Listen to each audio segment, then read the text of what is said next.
안녕하세요. 오늘 우리가 함께 나눠볼 이야기는요, 그냥 아주 먼 옛날 신화처럼 들릴 수도 있지만, 사실은 인간의 야망, 그리고 하나님의 은혜가 어떻게 다른지를 아주 깊이 있게 보여주는 그런 이야기입니다.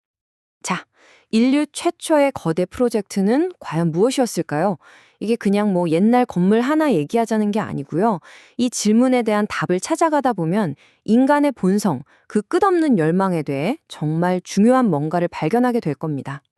이야기를 본격적으로 시작하기 전에 먼저 배경을 좀 알아야 하는데요. 이 바벨탑 사건이 있기 전에 세상은 이미 창세기 10장에 나오는 하나님의 큰 그림, 그 계획 안에서 펼쳐지고 있었어요. 네, 열국지라고 불리는 기록을 보면요, 무려 70개의 민족이 있었다고 해요. 이게 바로 하나님이 원래 의도하셨던 그림이에요. 인류가 이렇게 다양하게 각자의 모습으로 온 땅에 퍼져나가길 바라셨던 거죠. 하나님의 명령, 정말 단순하고 명확했습니다. 땅을 가득 채워라.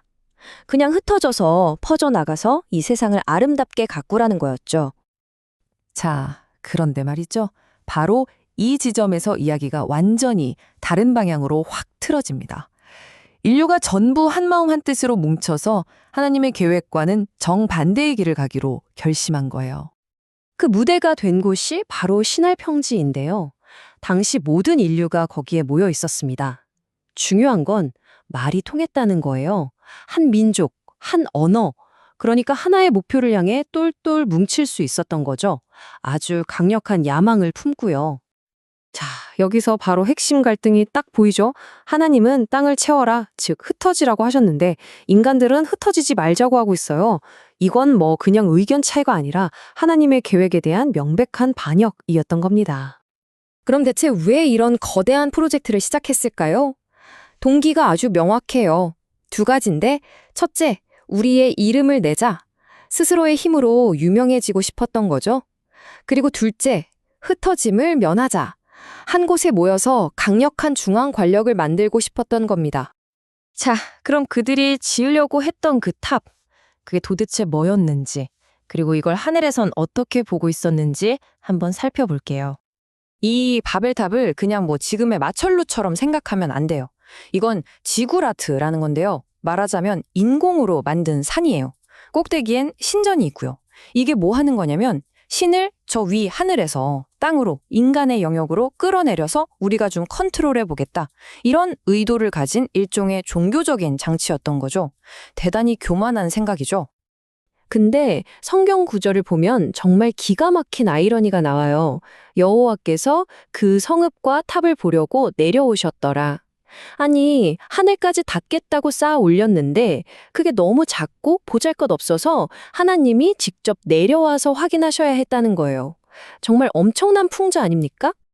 그래서 그 결과가 어떻게 됐을까요? 뭐 예상대로죠. 야망은 결국 혼란으로 이어졌고요.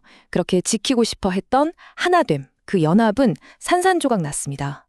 결국 흩어지지 않으려다가 강제로 흩어지게 되고 이 거대한 프로젝트는 완전히 멈춰버리고 말죠. 자, 이렇게 인류의 야심찬 계획이 완전히 실패로 돌아간 바로 그 순간. 바로 여기서 이야기의 흐름이 정말 드라마틱하게 바뀝니다. 카메라 앵글이 싹 바뀌는 것 같아요. 네, 인류 전체가 우리라는 이름으로 똘똘 뭉쳐서 뭔가를 해보려던 시대는 여기서 막을 내립니다. 실패로 끝난 거죠. 그래서 하나님은 완전히 새로운 이야기를 시작하세요. 이번엔 인류 전체가 아니라 단 한 사람, 아무도 주목하지 않았던 아브라함이라는 한 개인과 함께 말이죠. 자, 이제 이 이야기의 하이라이트입니다. 바벨탑 이야기와 아브라함 이야기가 어떻게 극명하게 대비되는지, 즉 위대함을 스스로 만들어내려는 것과 선물로 받는 것이 어떻게 다른지 한번 비교해 볼게요. 이 표를 보시면 한눈에 들어오죠. 바벨의 사람들은 우리가 우리 이름을 내자라고 외쳤어요. 인간의 성취, 벽돌 탑에 모든 걸 걸었죠. 반면에 하나님은 아브라함에게 내가 네 이름을 위대하게 만들어주겠다고 하세요. 이건 신적인 선물이고 그 기초는 눈에 보이는 탑이 아니라 보이지 않는 하나님의 약속입니다. 완전히 다른 패러다임이죠. 그리고 이 바벨에서 시작된 분열의 이야기는요, 나중에 신약으로 넘어가면 아주 놀랍게 회복됩니다. 바로 오순절 사건인데요. 바벨에서는 인간이 하늘로 올라가려다 분열됐잖아요. 그런데 오순절에는 하나님이 직접 땅으로 내려오셔서 완전히 새로운 방식의 연합, 하나됨을 이루어내십니다. 자, 이제 이 이야기가 우리에게 던지는 질문을 생각해 볼 시간입니다. 나는 지금 내 인생에서 나만의 바벨탑을 쌓고 있는 걸까요? 내 이름, 내 성공, 내 안위를 위해서 말이죠. 아니면 하나님이 아브라함에게 약속하셨던 것처럼 다른 사람들에게 복이 되는 삶을 살고 있는 걸까요? 이 오래된 이야기가 오늘을 사는 우리에게 깊은 울림을 주었으면 좋겠습니다.